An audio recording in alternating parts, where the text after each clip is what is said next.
करूंगा कि आप सक्रिय रूप से विद्यार्थी परिषद के विभिन्न कार्यक्रमों में सहभागिता कीजिए। और जब आप 1-2 साल बाद विद्यार्थी परिषद से जुड़ के आप जब काम करेंगी समाज के लिए, पढ़ाई के लिए, अपने जो करियर है उसको बढ़ाने के लिए, छात्र हितों की आवाज उठाने के लिए, समाज में सकारात्मक बदलाव लाने के लिए, तो कुछ सालों बाद आप देखेंगी कि आपके सेल्फ कॉन्फिडेंस में, आपके कॉन्फिडेंस में, आपके करियर में आप ग्रोथ की तरफ, तरक्की की तरफ आगे बढ़ेंगी। क्योंकि विद्यार्थी परिषद पूरी ईमानदारी से आपको आपके करियर की तरफ आगे बढ़ाने के लिए सकारात्मक रूप से आपकी मदद करता है।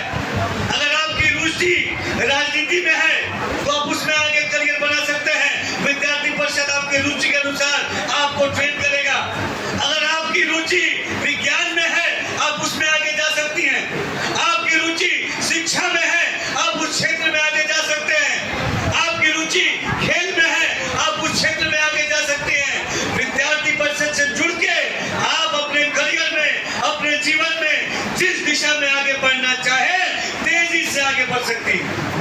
निश्चित तौर पे केमिस्ट्री का टर्म है कैटलिस्ट, जो किसी भी रिएक्शन को तेजी से आगे बढ़ाने में मदद करता है। मैं बहुत अच्छा केमिस्ट्री का स्टूडेंट नहीं रहा, लेकिन इतनी छोटी सी बात मुझे मालूम है। इसमें अगर मैं कोई गलती ना कर रहा हूँ, मेरे गुरुजन भी यहाँ मौजूद हैं, तो कैटलिस्ट आपके जो भी फार्मूला केमिकल रिएक्शन है उसको स्पीड अप करने का, तेज करने का काम करता है।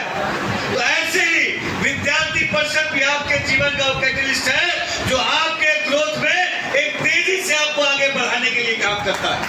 और मैं आपको बताता हूँ, विद्यार्थी परिषद में जब हमने शुरुआत की एक कार्यकर्ता के रूप में, एक जागरूक छात्र के रूप में, जब मैं बलिया से लखनऊ विश्वविद्यालय गया अपनी बीकॉम की पढ़ाई करने, और जब मैं लखनऊ विश्वविद्यालय पहुंचा, सामाजिक क्षेत्र में मेरी रुचि थी।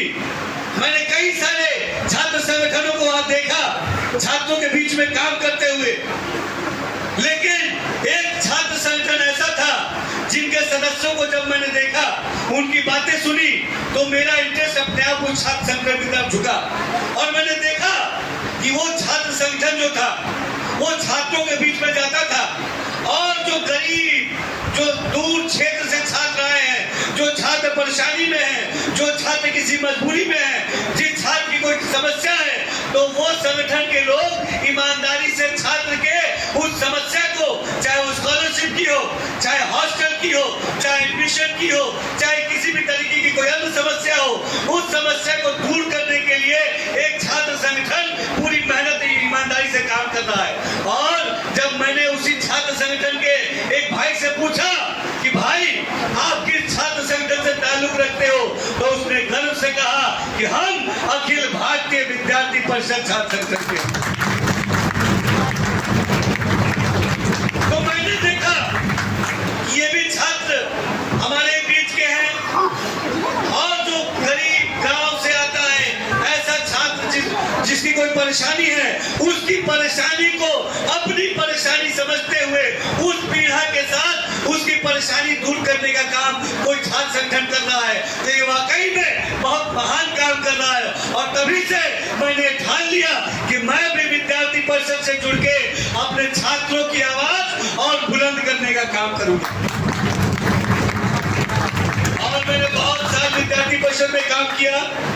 सामाजिक जीवन में, समाज कार्य में हमारी रुचि थी, और मैं बता सकता हूँ, कह सकता हूँ बिना झिझक के कि जब मैं पहली बार विद्यार्थी परिषद से जुड़ा तो मुझे माइक पकड़ने में मेरा हाथ कांपता था, लेकिन आज विद्यार्थी परिषद में काम करते करते मैं विश्व के सबसे बड़े नेता नरेंद्र मोदी जी के सामने भी पूरे कॉन्फिडेंस के साथ भाषण अगर दे पाता हूं तो उसका सीधा श्रेय अखिल भारतीय विद्यार्थी परिषद को जाता है।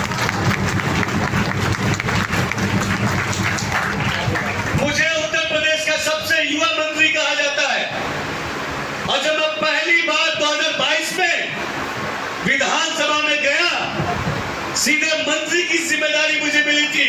उस जिम्मेदारी को लेके जब मैं विधानसभा में घुसा तो मैं आपको ईमानदारी से कहता हूँ, मेरे अंदर कहीं कोई हिचक नहीं थी, मेरे अंदर कहीं कोई शंका नहीं थी और मुझ में पूरी तरीके से कॉन्फिडेंस था कि मुझे इतनी कम उम्र में अगर ये जिम्मेदारी मिली है तो मुझे इस जिम्मेदारी को ईमानदारी से पूरा करना है और अपने नौजवानों के हाथों को मजबूत करके उत्तर प्रदेश और देश के नौजवानों को तरक्की की तरफ आगे जोड़ना है। और अगर ये कॉन्फिडेंस मेरे अंदर था तो उसका श्रेय मैं कहता हूँ सीधे और सीधे विद्यार्थी परिषद को जाता है। तो मैं आज आपसे ये कहने आया हूँ, ये गुजारिश है कि आप भी जिस फील्ड में हो, आप शिक्षा में हो, खेल में हो, सामाजिक क्षेत्र में हो, समाज कार्य में हो, किसी भी क्षेत्र में हो, लेकिन आप विद्यार्थी परिषद के सदस्य जरूर बनिए। और आप देखेंगे कि आपने भविष्य में जब आप पीछे मुड़ के देखेंगे तो आप ये पाएंगे कि अपनी युवा अवस्था में जब बाकी जो नौजवान जो परिषद से नहीं जुड़ पाए, जो सकारात्मक काम नहीं कर पाए, लेकिन आप परिषद से जुड़ के अपने शिक्षा में भी, अपने करियर में भी और समाज को आगे ले जाने में भी आप महत्वपूर्ण भूमिका निभाएंगे। मैं पूरा यकीन के साथ आपको ये वादा करके जाता हूँ और आप भी आगे बढ़िए। मैं बार बार हर मन से कहता हूँ, मैं बार बार जहां भी जाता हूँ ये कहता हूँ कि आज हमारा हिंदुस्तान ये विश्व का सबसे युवा देश है। पूरे दुनिया में अगर सबसे युवा देश की बात कही जाती है, किसी को सबसे युवा देश कहा जाता है तो हमारे भारत को, हमारे हिंदुस्तान को कहा जाता है। तो निश्चित तौर पे देखिए, ताली तो बजाई, लेकिन अब अगली बात में अगर ताली बजाएंगे तब मानूंगा कि हमारे नौजवान पूरी तरीके से तैयार है। तो निश्चित तौर पे वो भारत जो विश्व का सबसे युवा देश कहा जाता है, उस भारत के नौजवानों के कंधे पे हमारे भारत को आगे ले जाने की जिम्मेदारी है। और आप तमाम नौजवानों को देख के मैं ये गर्व से कह सकता हूँ कि आज के भारत का नौजवान पूरी मजबूती से भारत को विश्व गुरु बनाने की दिशा में आगे ले जाने तैयार है कि नहीं तैयार है?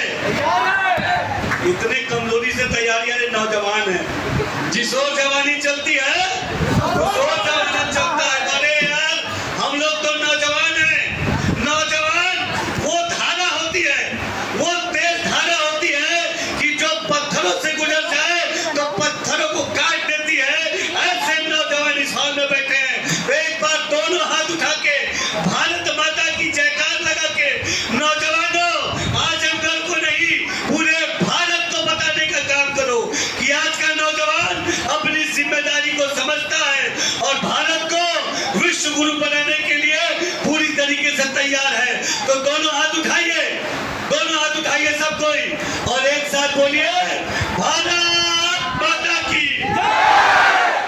और तेज फिर से दोनों हाथ उठाइए और बोलिए, भारत माता की। आप सबका बहुत बहुत धन्यवाद, खासतौर पे हमारी बहनों का इतनी बड़ी संख्या में आप आए और ऐसा ही कोहराम मचा देना है अपने करियर में भी। जहां भी जाइए लगे कि आप आए हैं, जिस फील्ड